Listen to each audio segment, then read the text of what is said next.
Excellencies, ladies and gentlemen, good morning to you from the Paris Peace Forum.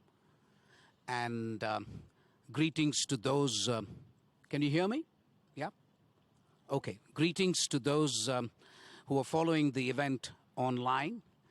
We are going to have an important panel on South-South cooperation and trilateral cooperation. The overarching theme of the Paris Peace Forum is one of minding the gaps. So we've been talking about the action gap, the ambition gap, the North-South solidarity gap, the funding gap, the inclusion gap. But it seems to me the COVID has devastated the global South. And our intention during this panel will be to ask the leaders present here as to how fast the global South can get back on track, overcome the obstacles and try to achieve the Agenda 2030 using the South-South cooperation and trilateral cooperation. I've got a stellar panel. I could not have asked for more. We've got the sitting Honorable Prime Minister of Bangladesh. She doesn't need any introduction. Daughter of Bangabandhu, the father of Bangladesh. The last 20 years, the economic and social progress made by Bangladesh has been nothing short of dramatic. And the chief architect of that social and economic progress has been the Prime Minister Sheikh Hasina. So I really welcome her, a great privilege and honor to meet her again after a long time and to receive her in this forum. Thank you, Madam Prime Minister. Next, we have Minister, His Excellency, the President of the Islamic Development Bank, His Excellency Mohammed Sulaiman Al-Jazer. He's got enormous experience in development economics. He used an interesting expression when we were chatting just before coming. He used the expression, the agonies of development. I love that. And that is something that somebody like him knows.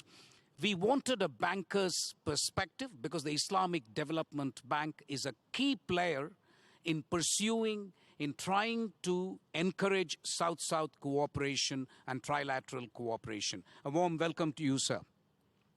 The story of 2030 Sustainable Development Agenda is not complete without Africa.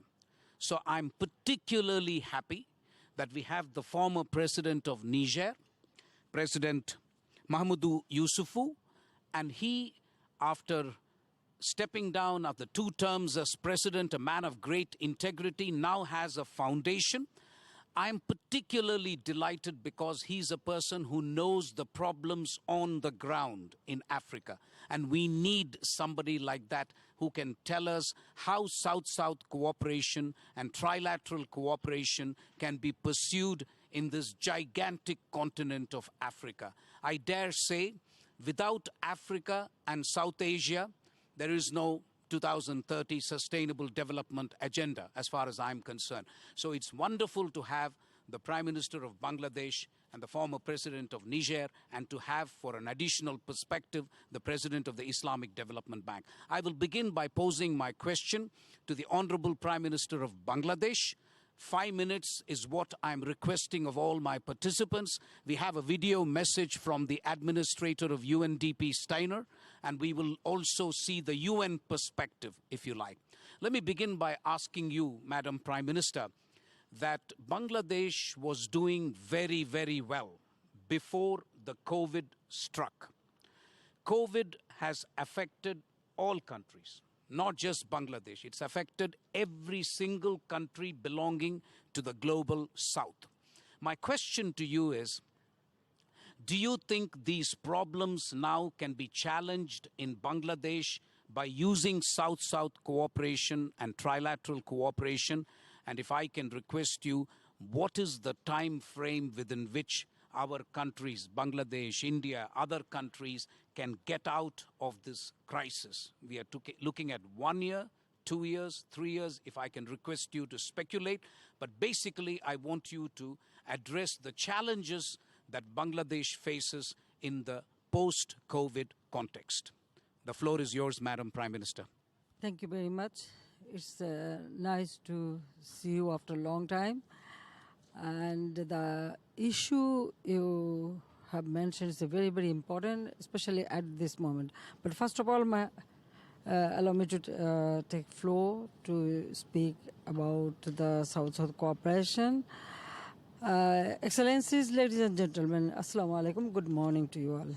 Bangladesh has always taken up the cause of the world's least developed countries. We are now serving as the voice of climate vulnerable countries. Our commitment to the global South is long-standing and proven. The idea of South-South cooperation is around us for more than 4 decades. It has found its place in the 2030 Agenda for Sustainable Development. South-South cooperation initiatives have been on the rise in recent years. Many of them stand out for their creative development solutions.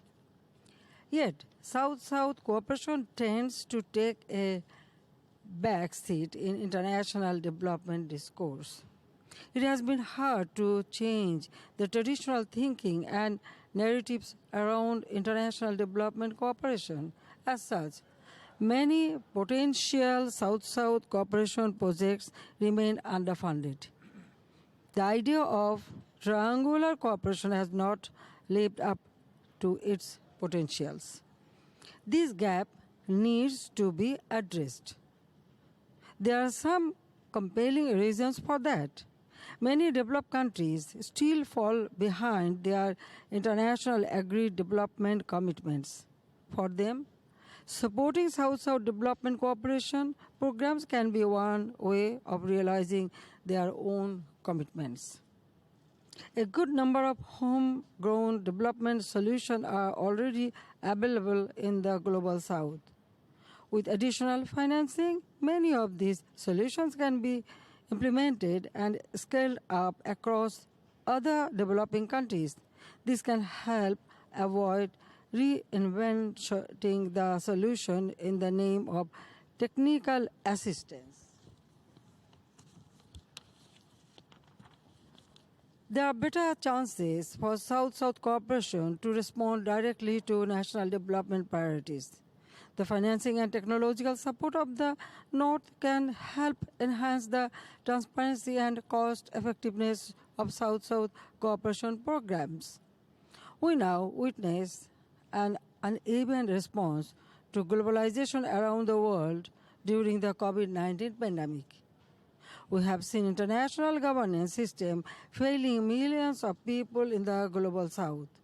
The huge gap in access to vaccines and treatments is only too telling. A number of developing countries like Bangladesh have the capacity to ensure vaccine equity and quality.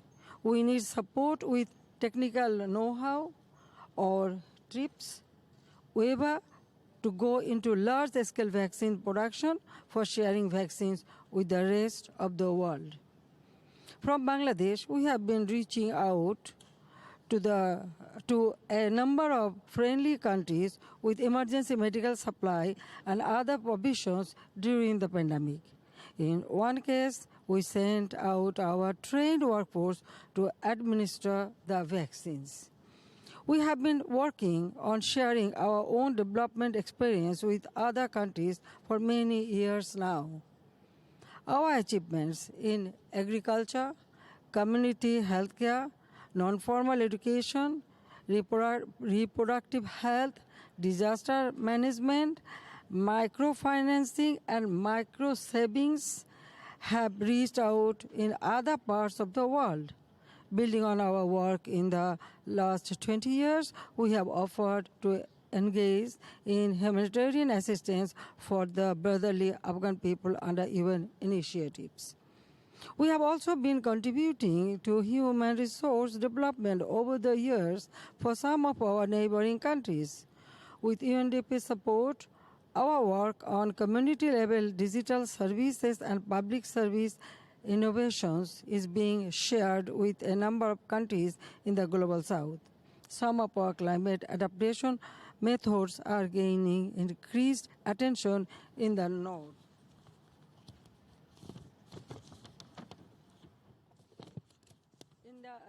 2019, Bangladesh offered to set up a South-South Knowledge and Innovation Center. It would ideally serve as a platform for creating technological solutions for development challenges in South. I urge the UN, G20, and OECD to consider investing in such forward-looking proposals. On the home front, as Bangladesh graduates from the LDC status, we aim to work on setting up our own platform for international economic and technical cooperation. The platform will help coordinate and expand the work of our value-based diplomacy and the multiple ways it contributes to international development, peacekeeping, and humanitarian efforts. This will be one of our enduring legacies from this Mujib year, the year we celebrate the 50th anniversary of our independence and the birth centenary of our father of the nation, Bangabandhu Sheikh Mujibur Rahman. I also want to mention, as you mentioned, that the development of Bangladesh. Yes, we have our targeted plan. We identify what to do first. Then gradually we started implementing all our program. It is not that only government program, as my party, one of the oldest party in the South Asia. So our party, we have our own program, our own economic strategy, and when we formed government, we started implementing it. Now the result is that country is developing as because we started from the grassroots level. Our main aim is to develop the grassroots level people so that they can come out from the poverty. So their food security is the first priority. So we give more importance to research. That way now Bangladesh is almost sufficient in food. Then healthcare center, our own plan, the community health clinic. The primary health care we are providing to our people and distributing 30 types of medicine free of cost. And as you know, this during this pandemic, the vaccination, it is totally free to the people. We are distributing just free of cost so that our people can get a safe life. And then education, the basic needs for education. So primary education is totally free and compulsory, but side by side, up to higher level, we provide stipend to the students, and also we establishing schools. Already we have schools in every village, and also for higher education, universities, technological support, and technical schools. We are trying our best in our own way. So all the basic needs we have been trying to fulfill. Like during Mujib year, we decided that no one will left behind. So any people, homeless and landless people, they will get free house. Already we have continued to do that. By this time, almost 1 million people we provided houses, and we will do some more. Already this program is going on because as you know that because of climate change, our country is more vulnerable. So to protect that, we have taken many other steps so that we can protect our people from this climate change vulnerability. As because we are leading these vulnerable countries on behalf of them. I am talking to them, but in my country, with our own way, we are trying to protect our people. Thank you very much. Thank you very much, Madam Prime Minister. That was a wonderful tour d'horizon, I thought, of all the development programs that you've done in Bangladesh. I want to remind the audience that in 1975, not many people gave Bangladesh a chance. And today, to think that Bangladesh is doing so well on some of these social and economic indicators is a tremendous progress that has been accomplished in Bangladesh. I now turn to my illustrious colleague, the President of the Islamic Development Bank. Sir, you heard the Bangladesh Prime Minister say that South-South cooperation remains underfunded. And I want to draw your attention to that, but also ask you how the Islamic Development Bank is leveraging South-South cooperation and trilateral cooperation to help the global South confront this serious economic challenge in this post-COVID atmosphere. You have the mic, sir. Bismillah ar-Rahman ar-Rahim. Thank you very much for the opportunity to participate in such a distinguished panel. As you know, the Islamic Development Bank is the only South-South multilateral development institution. And we are proud to be leading cooperation between the member countries. We have 57 member countries. Half of our membership are least developed countries. And therefore, we cannot afford to be less proactive than the challenges facing our member countries are. And I think the most recent challenge facing the world, the COVID, has proven that we really don't have much time to waste. I agree with Her Excellency. Triangular cooperation has not delivered all the goods that we desired. But I want to say that the Islamic Development Bank has started South-South cooperation arrangements and platforms since 1983. Yes, not sufficient, but that was a good start. And then we moved into triangular. We have wonderful examples of that.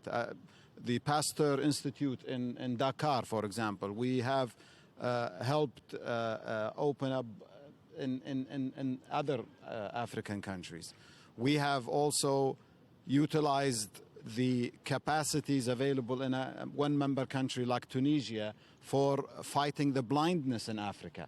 So we have doctors from the south going to the south, helping. And a huge number of cataract operations were conducted by these doctors. We have also found an operation with the Moroccan government and institutions, where we have Africa e-learning platform that has become very popular and very instrumental during the COVID area. Again, that's not enough. We need to bring in more of the South to help. But also we need some from the North for expertise and for financing. I agree with Her Excellency. These are, we have huge number in the Islamic Development Bank, 1 out of 4 or 1 out of 5 of humanity is a member of the Islamic Development Bank. So we really have a lot of areas to cover. We have, as I mentioned, done things with the North also. A bit hesitantly sometimes, but I think it is incumbent upon us in the South also to show that our experience and our knowledge is worthwhile and is going to deliver the benefits at a reasonable cost. There is good corporate governance. There is sharing of knowledge. I think they will come. They're already starting to come, but we need also to convince them. We have in the recent times, we have created what is called the Global Partnership Initiative for Effective Triangular Cooperation. That included Canada, Mexico, Japan, OECD, and other countries. That's a very good start. We need viable instruments to utilize. Once we put these instruments into operation, we can go and knock doors and say, look, we have this. I think some in the North are already convinced. Some need more convincing. We cannot afford not to try. I think this is very important. So, I mean, look, for example, we have COVID. It has taught us a serious lesson. We have vaccine shortages in our member countries. We even have also with the digital divide. So we have vaccine divide and we have digital divide. Those, just imagine if South plus the North cooperate to produce vaccines in the South. This is a public good. This is no longer a private good. And we need to drive that point home, not only to our own population and our own stakeholders, but also our friends in the North. We live in one little planet. We cannot afford to take care of a segment of it and say the rest can take care of themselves. No, we either take care of ourselves together or we sink together. I'll stop here. Thank you very much. I thought that was very, very well put. No one is safe until everyone is safe. That's what you're essentially saying, and I completely agree with you. I just want to remind the audience that the chat box is open for questions. I will have a second round with the leaders, but it'll be great if some of you can post questions. I already see a few questions. I said earlier that without Africa, 2030 Sustainable Development Agenda would be meaningless. Africa has to succeed at all costs, and that is absolutely critical in my view. So it's with great pleasure that I request the former president of Niger, who's now president of the foundation, to really take the floor and try to tell us exactly the nature and extent of challenge faced by Africa in the post-COVID context. I know that Africa, for example, is the one continent where vaccination percentages have been low, very low. So starting with that, what are the real challenges on the ground in Africa? Over to you, Monsieur le Président. Bien, Thank you. I'm delighted to take part in this panel on South-South cooperation and triangular cooperation. I would like to remind everyone that South-South cooperation initially had a major political dimension. The political issues were the initial conference of Bandung, which was the starting point of the South-South cooperation in the 1950s, and then the Tricontinental Conference on the solidarity of the peoples of Asia, Africa, and Latin America, 1966. And even in Africa, when we set up the Organization of African Unity, and we began considerations about Pan-Africanism, all of this resonates politically. Later, South-South cooperation took on a technical angle with the Buenos Aires Plan, adopted by the UN Conference on Technical Cooperation amongst the countries of the South. Technical cooperation amongst countries of the South is very important. It's important to recall that, to the extent that this is cooperation that is driven by the spirit of solidarity. It's cooperation that is less costly,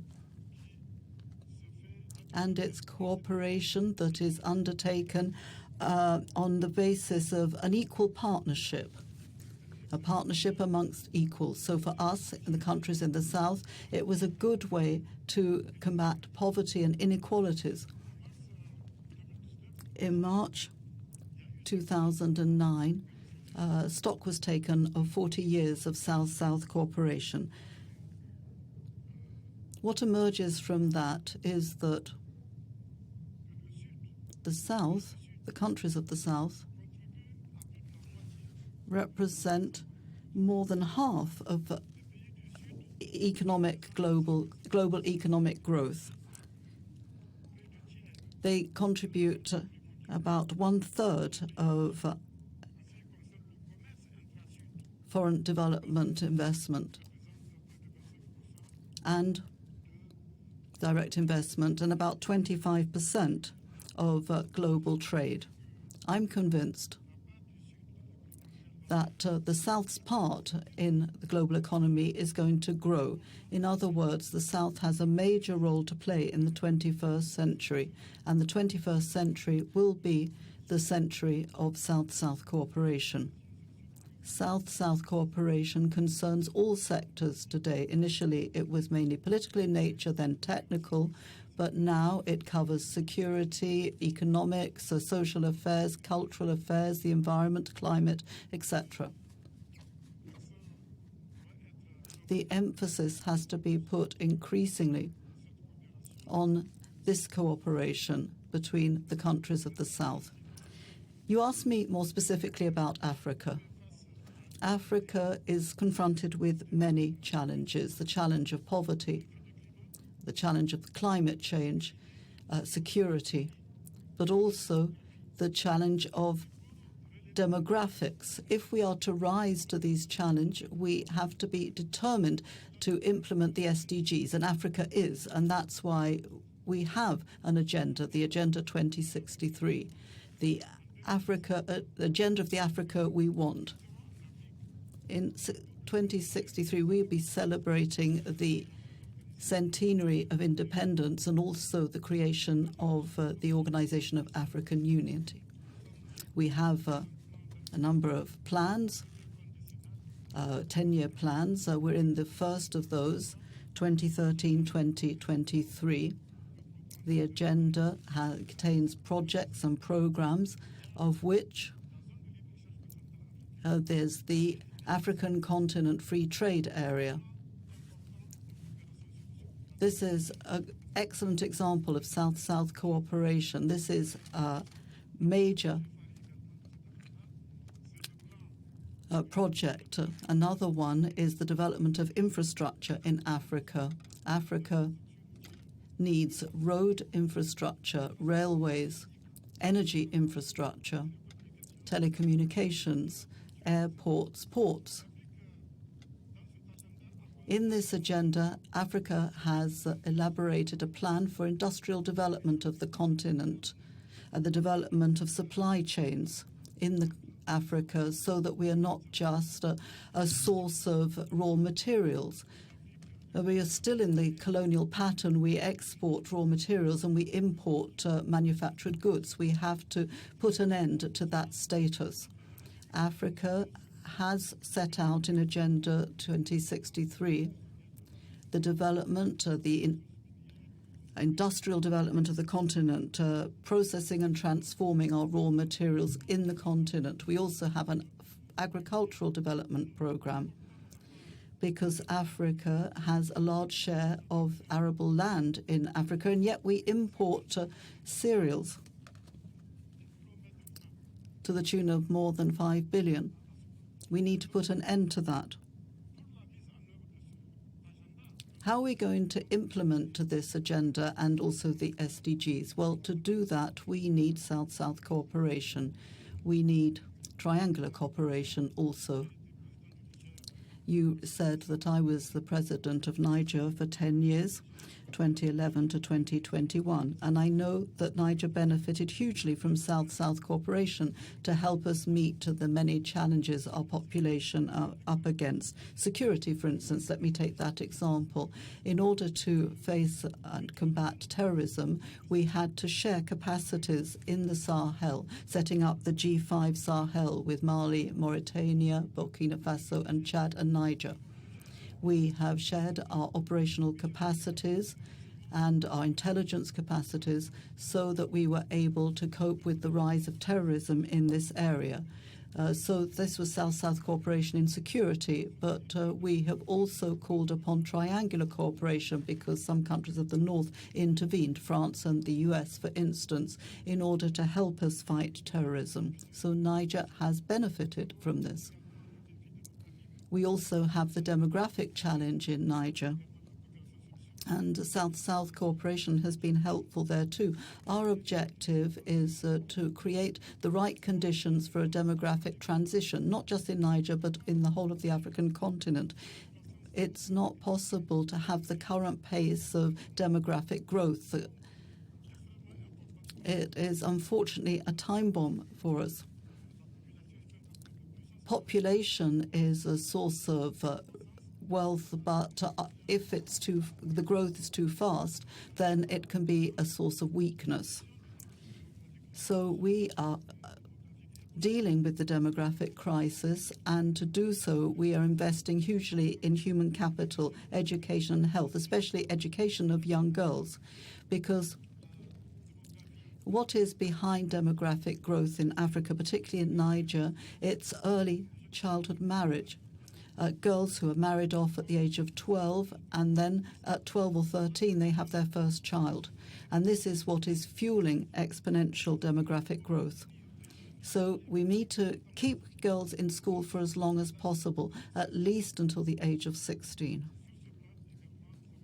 And there too we have benefited from South-South cooperation during the 10 years when I was president of the country. We also benefited from South-South cooperation when it comes to infrastructure, energy infrastructure, roads, and so on. I'm pleased to note that at international level, there is shared concern. International community is very committed to South-South cooperation programs. In their assistance programs, they take into account South-South cooperation. In the case of the Islamic Development Bank, we've had a lot of cooperation relating to South-South cooperation. Rural development, for instance, we have cooperation with the Islamic Development Bank and Morocco. Health is another example. The president of the Islamic Development Bank taught about blindness. We've had cooperation with the bank, Turkey and Niger. I am convinced that South-South cooperation can help Africa to rise to the challenges we are confronted with at the moment. And the whole of the African continent is very aware of this, because we do have an agenda that fixes long-term objectives at a continental level, regional level, or sub-regional level. Let me give an example at regional level. ECOWAS, the Economic Community of West African States. We are very committed to South-South cooperation in this region, and we're planning even to have a single currency by 2027. This is really significant, and this indicates the determination of African states to work towards more integration and cooperation. Union is force. We strengthen unity. If we continue to go it alone, we are bound to fail. And we are very much aware that it is important to go towards more integration. We need to work hand in hand, and it's only thus that Africa will be able to rise and solve the many challenges that we're up against. Experience has taught us this. After independence, we tried to have industries that would replace imports, but it failed. Why? Because we did this at a purely national level, and we only had small markets. But with an African free trade area, we can have much broader scope policies, and there we can have industries to produce substitutes for imports, because we have a big market. We have the whole of the continent, 1.2 billion consumers. And we have made a huge amount of headway in the implementation of this continental free trade area, because we've already concluded agreements on trade of goods, of services, also settlement of litigation. And we're in the second phase of negotiation of this African continental free trade area on investment, competition, intellectual property, and e-trade. So as you can see, we are really on the right track in Africa. The 21st century is the century of Africa. The 21st century is the century of South-South cooperation. The countries of the South will be playing a growing role in the world's economy, and organizations like the Islamic Development Bank are there to help us. South-South cooperation is part of the DNA of the Islamic Development Bank and institutions like it. Thank you very much. Thank you, Mr. President, for that tour d'horizon of what is happening in Africa, what the challenges are in Africa. I have a recorded message from the administrator of the UNDP, and I wonder if I can request the organizers to play that. Thank you very much. Excellencies, ladies and gentlemen, it is a privilege to join this pertinent conversation at the Paris Peace Forum. The COVID-19 pandemic has shown what countries and communities can achieve when they rally together to face an unprecedented emergency. This solidarity has been the defining feature of South-South and triangular cooperation. In the wake of the pandemic, over 120 developing countries have been supporting each other in critical areas, from sending healthcare workers to bridge capacity gaps, to mobilizing crucial finance, to cooperating in science, technology, and innovation. Indeed, South-South and triangular cooperation is an intrinsic part of the United Nations Development Programme's response to the pandemic. It accounted for some 70% of our COVID-19 projects in the year 2020. To take just one example, working with the government of Brazil, UNOPS, UNDP helped to rapidly deliver much-needed personal protective equipment to Haiti. The challenge now is to maintain this new momentum to drive forward progress on the global goals, in line with the Buenos Aires Outcome Document of BAPA+40. I see three key areas that require our immediate attention: vaccine equity, finance, debt and the green economy, and the digital revolution. And we need to use South-South and triangular cooperation as a crucial vehicle to accelerate progress in these areas.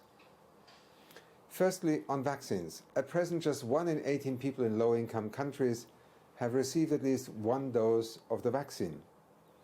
We need the urgent cooperation of vaccine manufacturers, vaccine-producing countries, and countries that have already achieved high vaccination rates to tackle the vaccine shortage in low and lower middle-income countries. This much is clear. Vaccine equity is the fastest way to end this pandemic. Secondly, we are seeing worrying signs of an uneven global economic recovery. Therefore, developing countries need new access to finance and debt relief measures now, as well as innovative financing solutions. For instance, UNDP's SDG Impact Initiative is presenting the business case for investors to align their activities with the Sustainable Development Goals.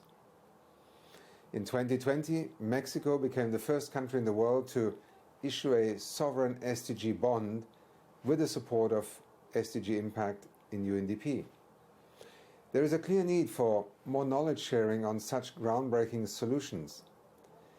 The United Nations joined-up support is also vital. The UN family has developed a green recovery framework to ensure that countries receive the very best of support on the energy transition, climate adaptation, and nature-based solutions. And consider UNDP's far-reaching climate promise, now supporting 120 countries. The second phase of this initiative was launched at COP26. It will help countries to turn their pledges into their decisive climate action while creating new green jobs and livelihoods and facilitating the recovery from this pandemic. Thirdly, we must sustain the unprecedented wave of digital innovation created in the wake of COVID-19 that will define truly the future of development. Over 30 countries have already invited UNDP to support their national digital transformation. Expanding access to affordable broadband is also key. This could increase incomes by up to $600 per capita annually in developing countries. Or consider the work of the UNDP Accelerator Labs network. Powered by the principle of South-South and triangular cooperation, the lab supported nearly 2,000 grassroots solutions in 2020 alone, many of them, in fact, in the digital sphere. Excellencies, ladies and gentlemen, development is no longer a one-way transfer of funds or expertise or indeed even technology. Rather, it is centered on the principle of co-creating and co-investing in solutions. Crucially, South-South and triangular cooperation is a proven and trusted platform to share and implement these vital solutions.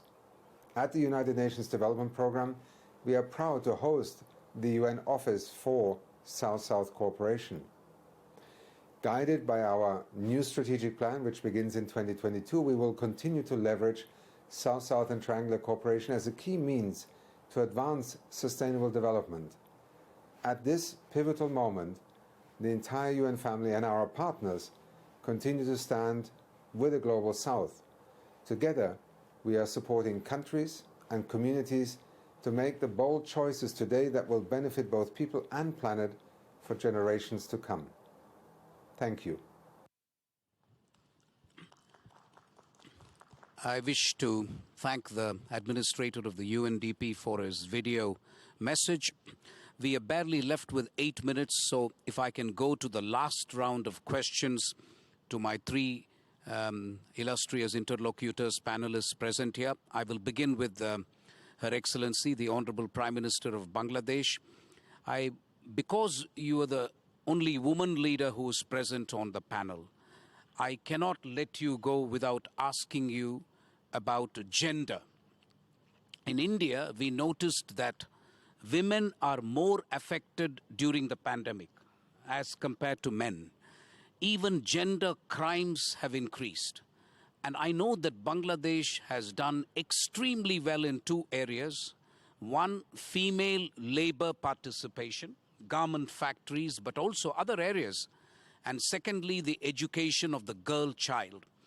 Can I request you, Honorable Prime Minister, to focus for just 1 minute or 2 minutes maximum on this, and how you achieved it and what we can learn from the experience of Bangladesh?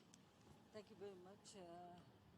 Yes, we have our experience because our society, actually it was very conservative society. But after independence, my father opened field for women. The education was totally free for women, and also the job opportunity. In every area, women can have the chance to participate and contribute. So we follow his ideology. Now, our education is totally free, especially, the girls' education. Not only education, side by side, what we have done, that job opportunity. We have created job opportunity for girls.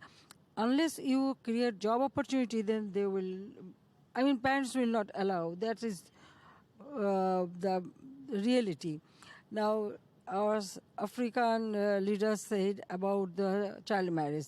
What our experience is, if we can educate your girls, and if you can create job opportunity, and if you can give them financial freedom so that they can earn money, automatically the child marriage is reduced. That's what happened in our country. But yes, during COVID-19, things are a little slowed down because all schools, in education institutions were, closed.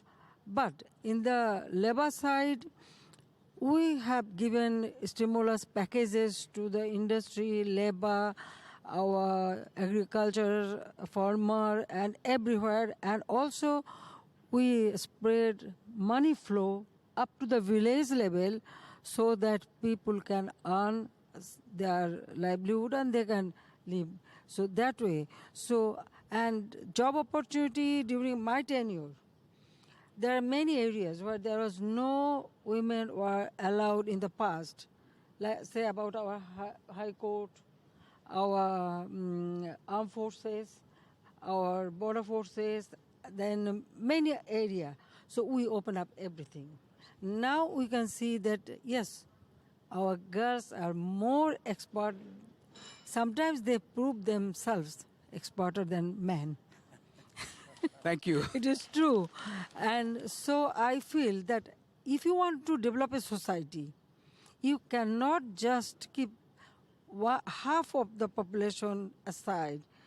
You have to develop all together the gender equality. And now you'll be happy to know that in our school enrollment, girls are more than boys. Now I am trying to bring boys back to school.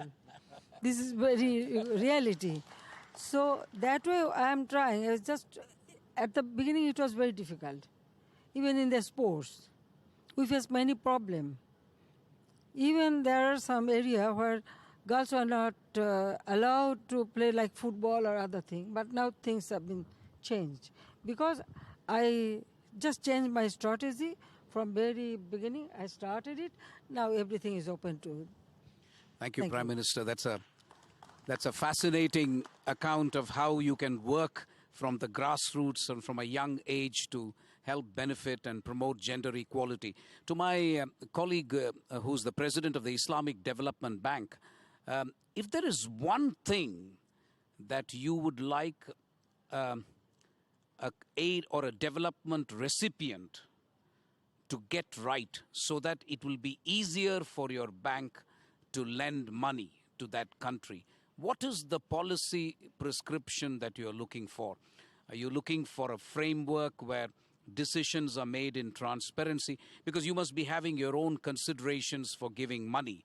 It would be helpful for the southern countries to know what you are looking for when you lend money to these countries.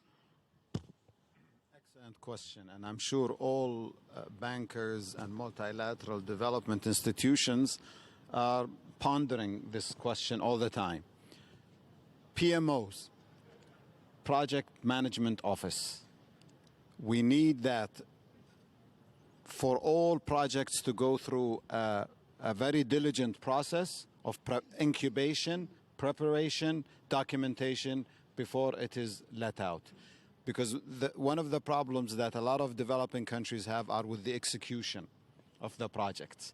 So there is delay, the benefits do not accumulate in time, and the cost overruns.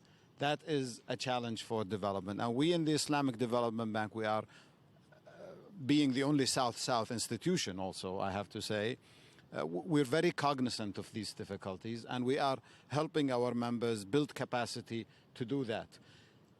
Part of that also is cooperation units in these countries, because when we talk about South-South or South-South-North triangularity, you need an office also that appreciates and understands what does that mean. If we want to convince the North to come and join us, we have to show that we can do it as good, if not even better, than they can.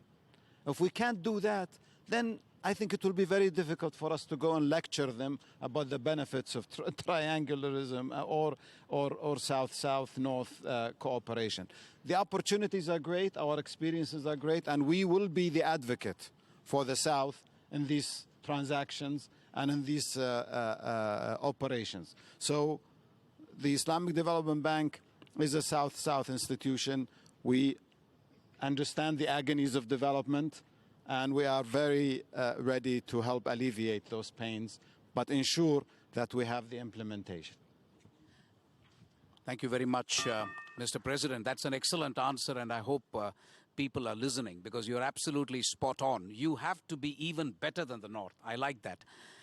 Mr. President, the question that I have got on the chat box is, you've got 16 sustainable development goals. You've got numerous sustainable development goals.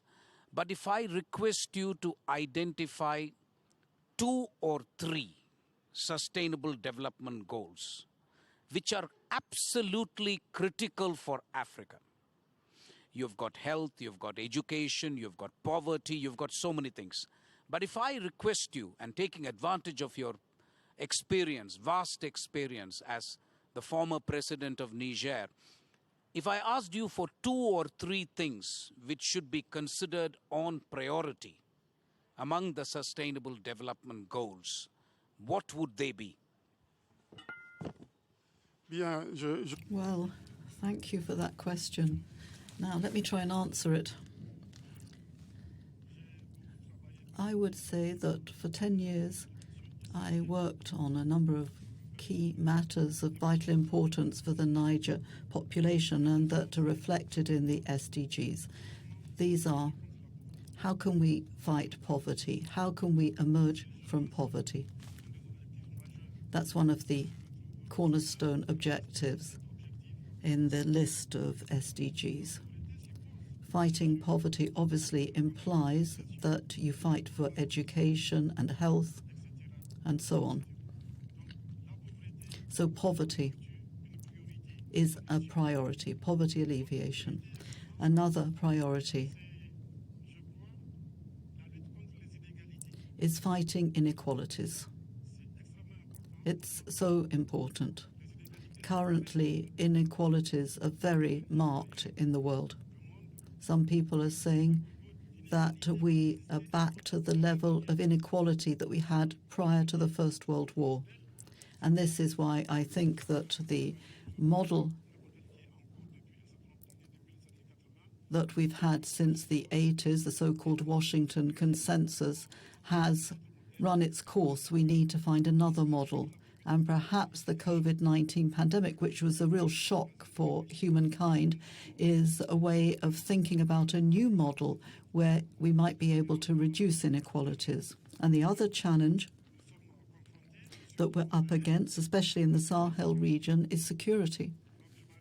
And I'll stop there. There are so many challenges, but fighting poverty and inequalities and